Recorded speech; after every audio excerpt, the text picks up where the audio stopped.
Je suis en train d'archiver chaque distorsion que je suis. Ibrahim Traoré et aujourd'hui je retire vos masques. Oui, vous avez bien entendu. Moi, celui que vous appelez un jeune leader militaire chasseur, celui que vous qualifiez de radical dangereux, celui que vous présentez comme un dictateur anti-occidental, je suis la vérité. Et cette fois, vous ne pouvez pas éteindre vos microphones. Cette fois, vous ne pouvez pas détourner vos caméras. Cette fois, vos rédacteurs en chef ne peuvent pas couper ce discours, car le monde que vous monopolisiez n'existe plus. Parce que des millions entendront ces mots maintenant sans passer par vos filtres, sans être soumis à vos distorsions, sans être salis par vos mensonges. J'ai 34 ans. Chaque jour de ma vie, j'ai grandi avec vos mensonges. Enfant, je regardais l'Afrique à la télévision, toujours les mêmes images. Des enfants avec des mouches, des terres arides, des armes, la mort.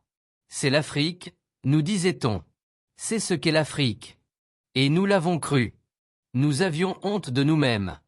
Nous avions honte de nos propres terres, de notre propre peuple. Mais ensuite, j'ai grandi, j'ai lu, j'ai fait des recherches, j'ai questionné.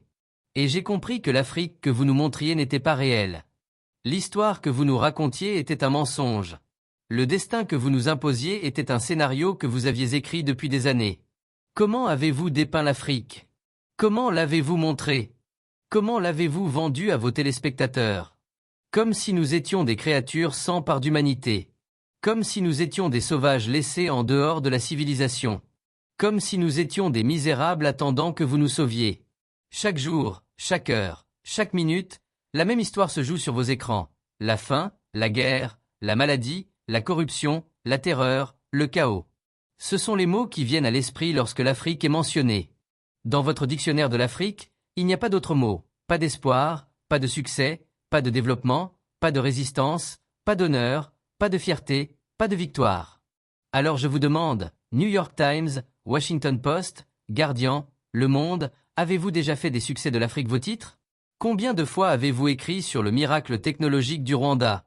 Combien de fois avez-vous montré le projet de reforestation de l'Éthiopie? Combien de fois avez-vous salué le succès démocratique du Botswana? Combien de fois avez-vous décrit l'écosystème entrepreneurial du Kenya?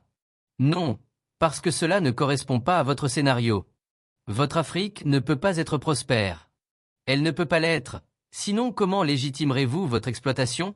Si elle n'a pas besoin d'aide, comment interviendrez-vous? Si elle n'est pas arriérée, comment la regarderez-vous de haut? Vous êtes-vous déjà demandé, a-t-il jamais traversé l'esprit d'un rédacteur en chef assis à son bureau, d'un directeur de l'information en réunion, d'un chroniqueur à son clavier, pourquoi les peuples des terres les plus riches du monde sont-ils pauvres? Voici les chiffres pour vous. Vrais chiffres. L'Afrique possède 70% des réserves mondiales de cobalt.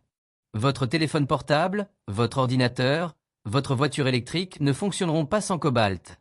Ce cobalt vient du Congo, mais les Congolais ne peuvent pas se permettre d'acheter des téléphones portables.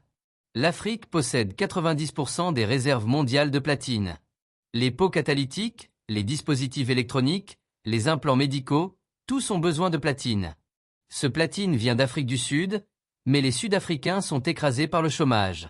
L'Afrique fournit 30% de la production mondiale d'or, Mali, Burkina Faso, Ghana, Tanzanie. L'or coule comme des rivières de nos terres, mais notre peuple nage dans la pauvreté. L'Afrique fournit 65% de la production mondiale de diamants, Botswana, Angola, Congo, Sierra Leone.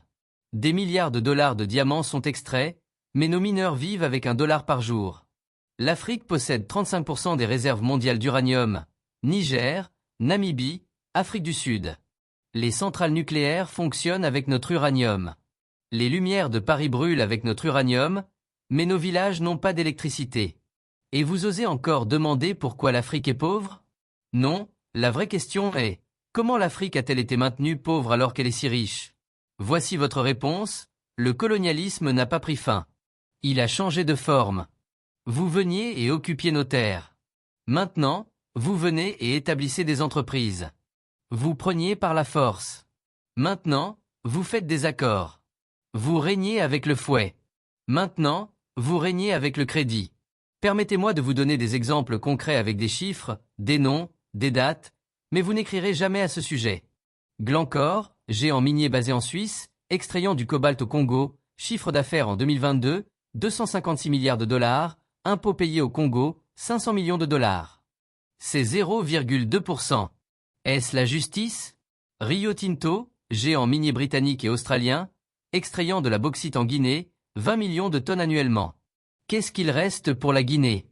La pollution environnementale et le cancer.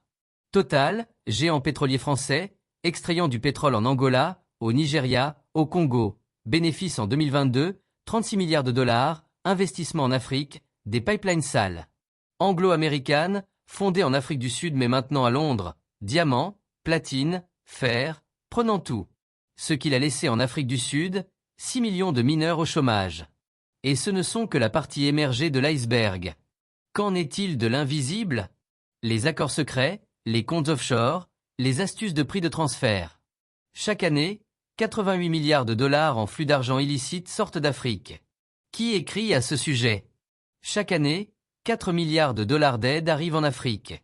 Tout le monde écrit à ce sujet, mais personne ne dit que l'Afrique n'est pas le continent qui reçoit de l'aide, c'est le continent qui donne de l'aide. Pendant que vous zoomez vos caméras sur des ventres gonflés, il y a un énorme système qui travaille silencieusement en arrière-plan. Chaque jour, des tonnes d'or, de diamants, de cobalt, d'uranium, de pétrole quittent nos terres. Mais comment? Voici le système. Étape 1, créer la corruption. Corrompre nos dirigeants. Ouvrir des comptes offshore. Leur promettre une vie de luxe. Envoyer leurs enfants dans vos écoles. Étape 2, faire des accords. Obtenir des concessions de 50 ans, 99 ans. Demander des exemptions fiscales. Être exempté des règles environnementales. Ignorer les droits du travail. Étape 3, contrôler les infrastructures. Prendre le contrôle des ports, des aéroports, des chemins de fer, mais seulement de la mine aux ports. Ne pas construire de routes vers les villages. Ne pas apporter l'électricité aux écoles. Étape 4, fournir la sécurité. Mettre en place des compagnies de sécurité privées. Les armer. Déclarer les protestations illégales. Étape 5, faire taire les médias. Acheter des journalistes locaux. Supprimer les voix opposantes. Servir les nouvelles de troubles internes aux médias internationaux. Et c'est ainsi que le système fonctionne. Il fonctionne ainsi depuis 100 ans. Et vous ne voyez pas ce système. Vous ne voulez pas le voir, car vous faites aussi partie du système. Qui sont les plus grands annonceurs du New York Times, de CNN, de la BBC? Les compagnies pétrolières, les compagnies minières, les compagnies d'armes, les cartels pharmaceutiques, les compagnies qui exploitent l'Afrique. Vous vivez de leur argent. Vous défendez leurs intérêts. Et ce que je m'apprête à vous dire pourrait me coûter la vie, mais il n'est plus temps de se taire. Le système de la France en Afrique, c'est le franc CFA. 14 pays africains utilisent toujours la monnaie coloniale française. 50% des réserves de la Banque centrale de ces pays sont déposées au Trésor français. La France applique un taux d'intérêt négatif à cet argent. Donc, nous payons la France pour utiliser notre propre argent. Grâce à ce système, la France transfère 500 milliards de dollars de ressources de l'Afrique chaque année. Est-ce que quelqu'un écrit à ce sujet? Non, mais quand la France donne 10 milliards d'euros d'aide à l'Afrique, cela fait la une des journaux. Le système de la Grande-Bretagne est plus sophistiqué. Londres est le centre mondial du blanchiment d'argent. La City de Londres, paradis offshore.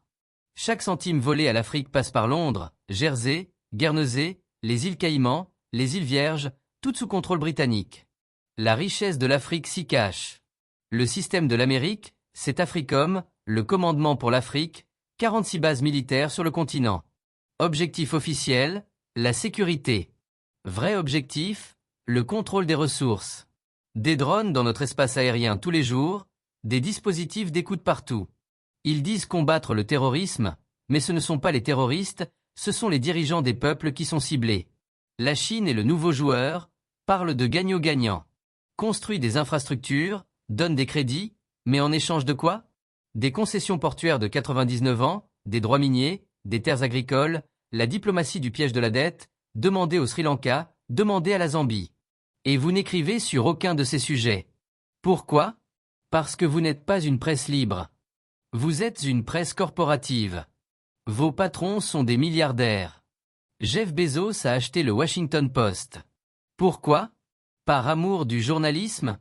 L'empire médiatique de Rupert Murdoch, Fox News, Wall Street Journal, The Sun, The Times, tous de la même main, tous donnant le même message. L'Ouest est bon, les autres sont mauvais. Carlos Slim est le plus grand actionnaire du New York Times, milliardaire mexicain. D'où vient sa richesse? Des télécommunications monopolisées, s'est enrichi sur le dos de l'Amérique latine, contrôle maintenant le journal le plus respecté d'Amérique. Et vous prétendez faire du journalisme indépendant. Qui sont vos rédacteurs en chef? Dans quelles écoles ont-ils obtenu leur diplôme? Harvard, Yale, Oxford, Cambridge. Toujours les mêmes écoles d'élite, toujours la même vision du monde, toujours les mêmes préjugés. Comment sont sélectionnés vos reporters? Combien de langues votre correspondant en Afrique parle-t-il? Français, anglais, c'est tout. Swahili, Haoussa, Yoruba.